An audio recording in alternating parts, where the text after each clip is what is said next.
Prenez une grande respiration avec moi et installez-vous confortablement.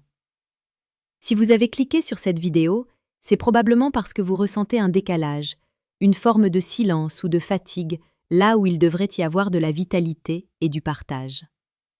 Vous avez peut-être l'impression que votre corps ne répond plus comme avant, ou que l'étincelle de votre vie intime s'est doucement transformée en une source d'inquiétude, voire de culpabilité. Je tiens à vous dire, avant toute chose, que ce que vous traversez est d'une banalité humaine profonde, mais que cela ne signifie pas que vous devez rester dans cette impasse. Dans mon cabinet, je vois chaque jour des hommes et des femmes qui portent ce poids en silence, persuadés qu'ils sont les seuls à vivre cette déconnexion, alors que c'est l'un des motifs de consultation les plus fréquents et pourtant les moins bien expliqués. Le sentiment d'être en panne, de ne plus ressentir ce désir ou cette capacité de connexion engendre souvent une anxiété sourde qui, paradoxalement, aggrave le problème. On s'observe, on s'analyse, on finit par redouter les moments d'intimité de peur de ne pas être à la hauteur ou de ne rien ressentir. Cette pression est un poison pour la physiologie humaine. Il est tout à fait normal de se sentir perdu face à un corps qui semble soudainement fonctionner selon des règles que nous ne maîtrisons plus. Je comprends vos doutes, je comprends vos peurs, et je veux vous assurer que votre corps n'est pas cassé. Il essaie simplement de vous dire quelque chose que nous allons apprendre à décoder ensemble, avec douceur et rigueur. Mon approche en tant que médecin a toujours été de considérer l'être humain dans sa globalité. La médecine conventionnelle nous apporte des outils précieux pour vérifier les équilibres hormonaux, circulatoires ou neurologiques, et il est essentiel de ne jamais négliger ces bases. Mais la santé, et particulièrement la santé sexuelle, ne se résume pas à une mécanique d'organes. C'est un équilibre subtil entre votre système nerveux, votre état émotionnel et la manière dont votre corps perçoit la sécurité. En intégrant des approches plus naturelles et une meilleure compréhension des signaux corporels, nous pouvons souvent débloquer des situations qui semblaient sans issue. Mon rôle n'est pas de vous donner une recette magique, mais de vous redonner les clés de votre propre fonctionnement. Pour comprendre ce qui se joue ce soir, il faut regarder comment notre corps gère l'énergie. Imaginez que votre système nerveux est comme le tableau électrique d'une maison. Pour que la vie sexuelle soit épanouie, le corps a besoin d'être dans un mode spécifique que nous appelons le mode de récupération et de lien.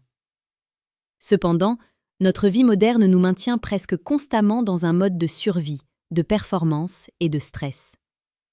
Lorsque vous êtes stressé, même de façon inconsciente, votre corps priorise les fonctions vitales de défense. Dans cet état, il éteint littéralement les circuits du plaisir et de la reproduction, car biologiquement, il estime que ce n'est pas le moment de s'ouvrir à l'autre, mais de se protéger d'un danger. C'est une révélation pour beaucoup. Votre manque de désir ou vos difficultés physiques ne sont souvent pas une panne, mais une mesure de protection de votre cerveau. Visualisez votre énergie comme un flux d'eau. Si vous placez des barrages partout sous forme de pensées anxieuses, de fatigue accumulée ou de manque de présence, l'eau ne peut plus circuler vers les zones de plaisir. Le lien entre votre cerveau et votre bassin est une autoroute d'information. Si cette autoroute est encombrée par le bruit mental, le message ne passe plus.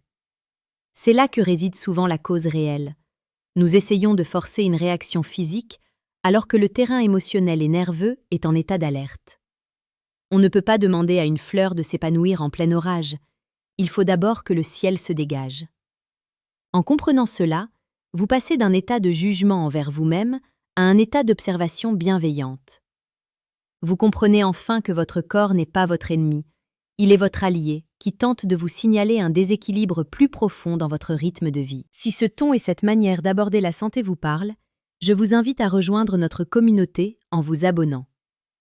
Mon but est de continuer à vous offrir ces moments de clarté pour que vous repreniez le pouvoir sur votre bien-être, sans pression et avec toute la pédagogie que vous méritez. Pour amorcer un changement réel dès ce soir, je ne vais pas vous demander de faire des efforts héroïques, bien au contraire. La technique que je souhaite vous proposer repose sur la restauration de la sécurité intérieure. Cela commence par ce que j'appelle la transition sensorielle. Avant toute tentative d'intimité, ou même si vous êtes seul, prenez 10 minutes pour déconnecter votre cerveau de la journée. Cela passe par le corps. une douche tiède où vous sentez l'eau couler sur chaque zone, ou simplement le fait de poser vos mains sur votre ventre et de sentir votre respiration.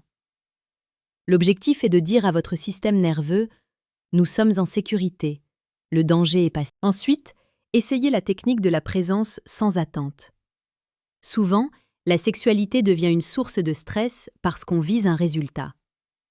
Ce soir, proposez-vous, ou proposez à votre partenaire, un contact physique qui n'a aucun but, pas même le plaisir intense.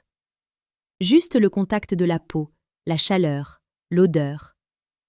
En enlevant l'objectif de performance, vous retirez le barrage qui bloque l'énergie. C'est souvent dans ce relâchement total, dans cette absence d'exigence, que le corps décide de se réveiller de lui-même. La régularité dans ces petits moments de reconnexion est bien plus puissante que n'importe quelle approche ponctuelle et forcée. Apprenez à écouter les murmures de votre corps avant qu'il ne soit obligé de crier par des symptômes. Il est important de se rappeler que le corps a une mémoire et une capacité de régénération incroyable.